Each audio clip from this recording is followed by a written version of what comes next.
Salam Suksma Angling Dharma. Selamat petang menjelang malam kepada semua para sinar,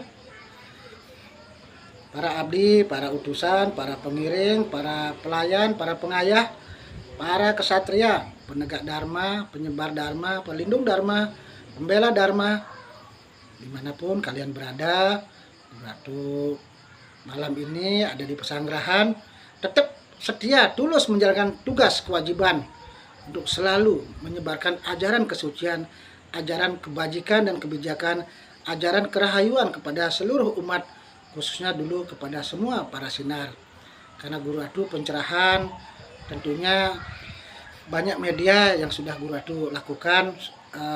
Caranya salah satunya ada di FB, ada di TikTok, ada Guru Atu juga punya grup spiritual Suksma Angling Dharma di FB, udah ada sekitar 4 atau 5 tahun yang lalu, dan juga di organisasi khususnya di LAD, yaitu pencerahan secara lahir langsung dari Guru Atu kepada kalian, maupun pencerahan secara tidak langsung melalui media, yaitu di WA Group, yang tentunya itu tidak pernah Guru Atu surut untuk melaksanakan tugas, karena sudah kewajiban apapun yang terjadi, kecuali Guru Atu mungkin sudah berpulang kembali menghadap beliau, barulah Guru Atu berhenti.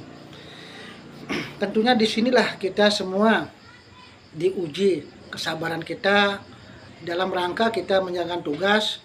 Tentunya pasti banyak hambatan, tantangan, ujian, terutama dari dalam dulu, baik itu dalam jiwa kita maupun di organisasi. Dalam jiwa kita tentunya di situ yang diuji kita adalah ketulusan dan kesabaran dan ketakwaan kita, ketakwaan, iya. Karena bagaimanapun kadang-kadang seorang pencerah atau orang yang mungkin jadi pemimpin, kadang-kadang kan dia hatinya mungkin nelongso atau mungkin runtuh imannya, manakala mungkin di dalam jalankan tugasnya mungkin orang yang dibina, orang yang dituntun, orang yang sudah dibaiki, orang yang sudah diberikan suatu hal yang mungkin tulus kita ngayah ngabdi, mungkin dia balas dengan hal yang tidak baik misalnya kepada kita, atau mungkin menyia-nyiakan, atau mungkin berkhianat.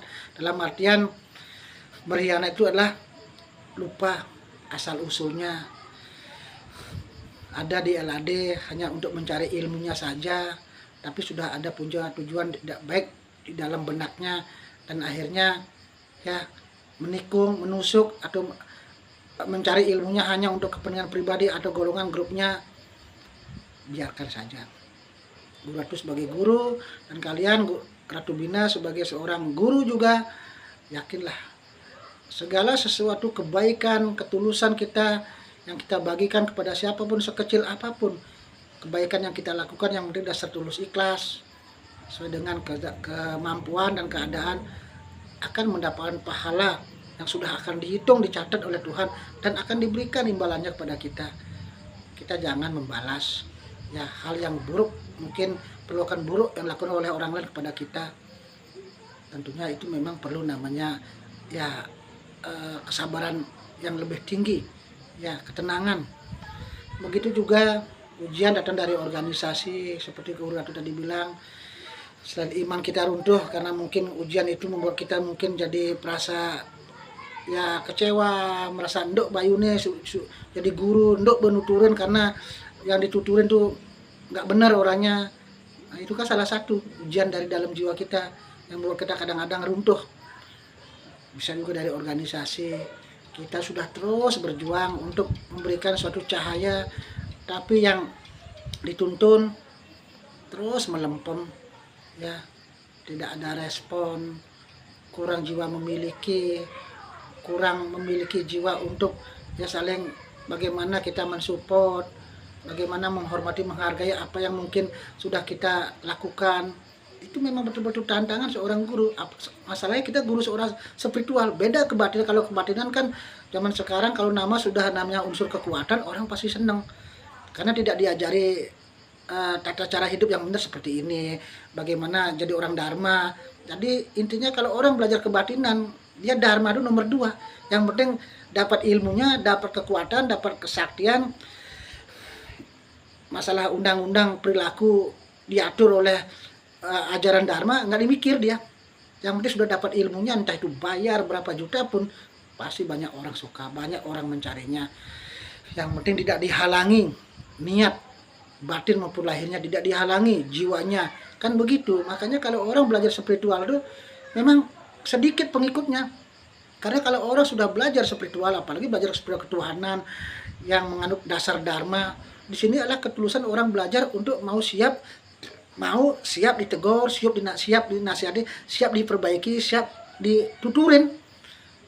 Karena orang pada dasarnya kalau dituturin itu kadang-kadang dia tidak mau, makanya dia lebih baik dia mencari jalan yang lain. Tapi Guru Ati dari dulu sudah sering bersabda kepada siapapun, termasuk dari keluarga dulu, kita LAD tidak mencari pengikut. Biarlah yang hadir itulah memang sudah kehendak Tuhan sesuai karmanya. Ya, walaupun nanti mungkin juga lepas, ya sesuai karmanya. Tidak ada namanya kita kalau hadir banyak orang kita suka cita, tapi kalau keluar kita sedih, tidak ada. Karena kita di sini organisasi spiritual betul-betul hanya kita mau membina orang-orang yang memang dasar hatinya, dasar jiwanya memang mau belajar. Namanya orang mau belajar kan mau dituturin, diberitahu, dinasihati. Tapi kalau mereka sudah tidak mau dinasihati, dituturin, apalagi diperbaiki jalan pikirannya, diperbaiki jalan hidupnya, pasti bertentangan dengan kita spiritual. Makanya Guru Ati tidak pernah kecewa bagi para sinar yang mungkin keluar segala macam, karena mereka itu tidak mau diatur, tidak mau dinasihati. Mereka hidupnya suka-suka, ya itu hak mereka, kita juga tidak memaksa. Yang penting intinya, kalau kita hidup mau lebih baik ke depannya, kita harus mau memperbaiki sikap hidup, baik itu pola pikir, ucapan, perilaku. Kita harus mau mendengarkan nasihat orang, harus mau belajar. Kalau kita dalam hidup tidak mau belajar, aduang ego, selalu merasa benar sendiri, kita akan celaka hidup. Sulit kita mendapatkan kerayuan, karena kita tidak pernah tahu kekurangan kita. Kita tidak mau belajar meneliti ke dalam dulu.